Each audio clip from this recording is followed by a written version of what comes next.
Diane Whitaker spent her whole life cleaning schools while her three kids built their own empires.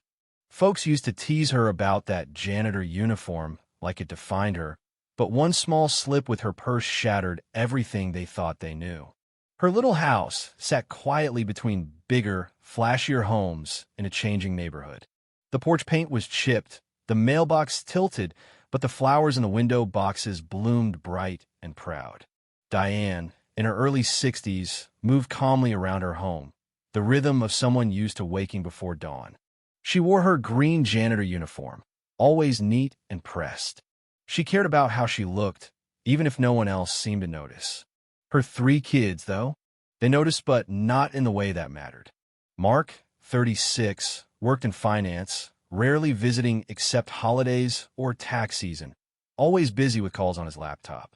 Simone, 33, lived for social media, always filming or curating a perfect version of success that didn't include mom's mop bucket.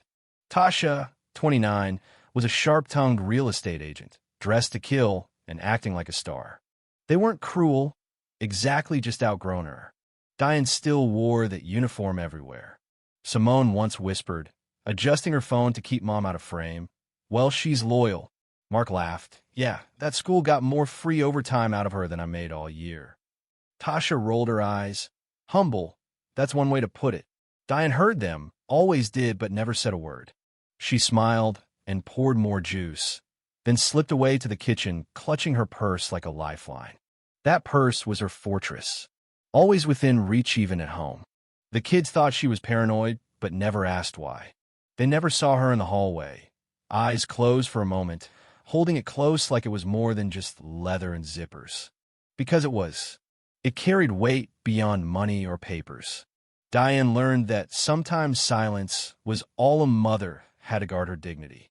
So she kept quiet, not when they laughed at her, not when they forgot her birthday, not when they posted their perfect family photos on Sunday. She kept cleaning, kept loving fiercely and quietly, without asking for anything back. And she held a secret in that purse for nearly 20 years. One Sunday dinner, they took Diane to a fancy restaurant. Waiters moved like shadows. Chandeliers glowed softly.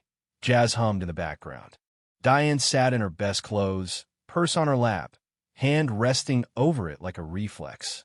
Mark swirled his wine like a pro. Simone was busy snapping photos for her feed.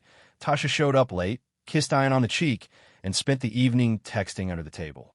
They said they wanted to make her feel special, but Diane knew it was really about them, how far they'd come, how much they'd risen above their beginnings. Food came she couldn't pronounce. She smiled politely, picked at it. When Mark launched into talk about portfolios and Simone bragged about brand deals, Diane faded like a photo losing color.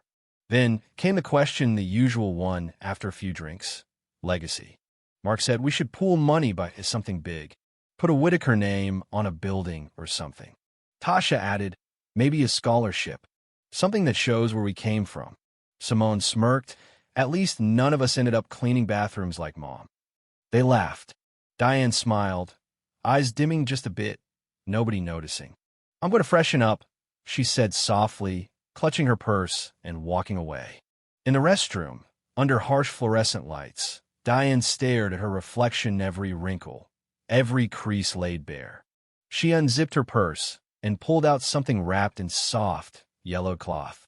A folded letter, old and worn. She didn't open it, just held it and cried silently, tears tracing down her cheeks. That letter wasn't just paper. It was a choice, a sacrifice, a promise no one at that table understood, not because they couldn't, but because they never cared enough to ask. She could still hear them laughing outside, their voices sharp and loud.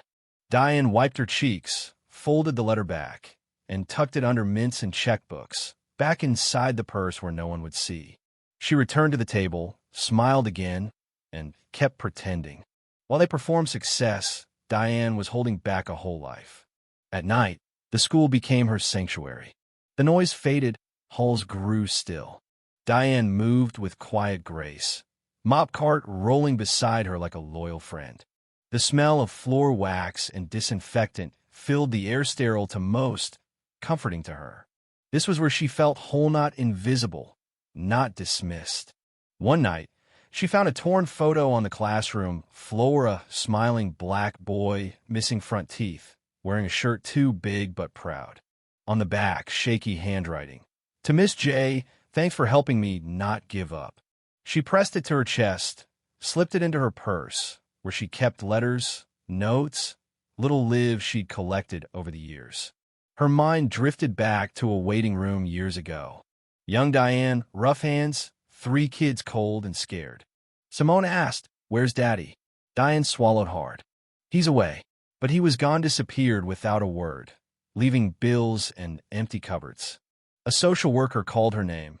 She rose, clutching Tasha, holding the other two's hands. "Tell me how to keep my children," she said. The woman asked, "Do you work?" "Not yet, but I will." That night, Diane got a night cleaning job at the school. She never looked back. Now older, aching and slow, Diane stood under the same flickering lights, mop in hand. Her back hurt more. Her knees creaked, but she moved with dignity. They didn't know their mother. Mark in sharp suits, Simone behind filters, Tasha striding with ambition. They never asked what it took. Never asked who Diane was before the mop. And Diane never told, not out of shame, but love. Every dollar earned, every skipped meal, every lonely night. It was never just survival. It was a promise. "One more year," she whispered. One more year of cleaning, saving, holding the truth close. Then maybe she'd open that cloth-wrapped secret and let someone see it. One morning, before dawn, Diane fell while sweeping. A sharp pain, knees buckling, arm wrapped tight around her purse. Neighbors called for help. Ambulance lights cut through the quiet street. By the time her kids arrived, Diane was being wheeled into the hospital. Mark panicked. "What happened? Is she okay?" Simone clutched her phone, half listening. The nurse said Diane had severe exhaustion, pushed past her limits after years of work. "She's stable, but she needs real rest." Tasha looked guilty.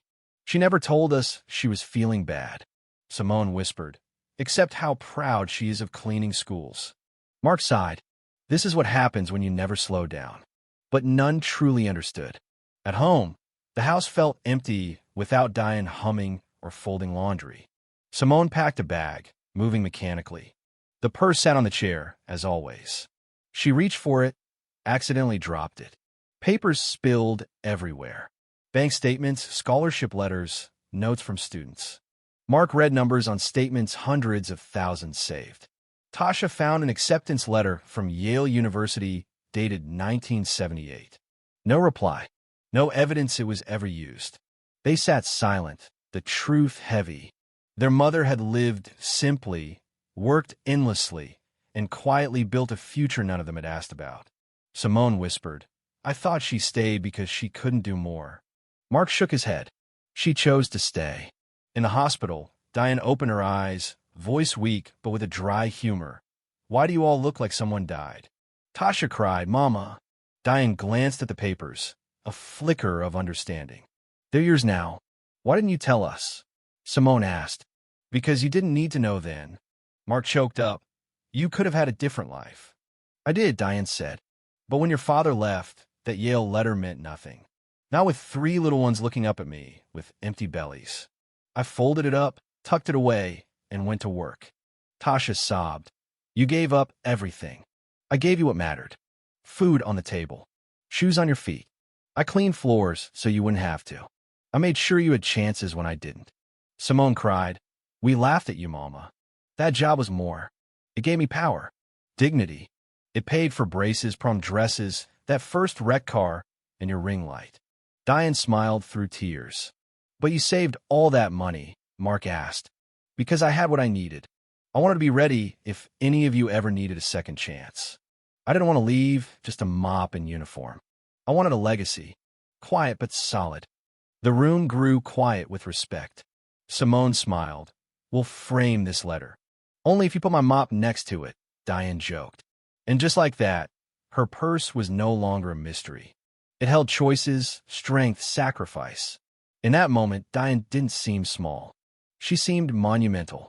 A year later, Diane's name was on a scholarship fund helping kids of janitors and cafeteria workers. Her kids made it happen. Simone built the site, Mark managed finances, Tasha handled paperwork. Diane sat quietly at the back of the fundraiser, purse in her lap. Then came an invitation to the school's new library wing opening. A plaque read, "Made possible by MS. Diane Whitaker." The crowd gasped. The principal looked stunned. "It was you all those years ago." Diane smiled. "I figured if kids had books, they might dream bigger than I ever could." She became more than the woman who mopped those halls. She became a legacy. And one quiet question remains for all of us. What if true success isn't about what you show the world, but what you build quietly when no one's watching? What do you think? Share your thoughts below. I'd love to hear your take on Diane's story and what legacy means to you.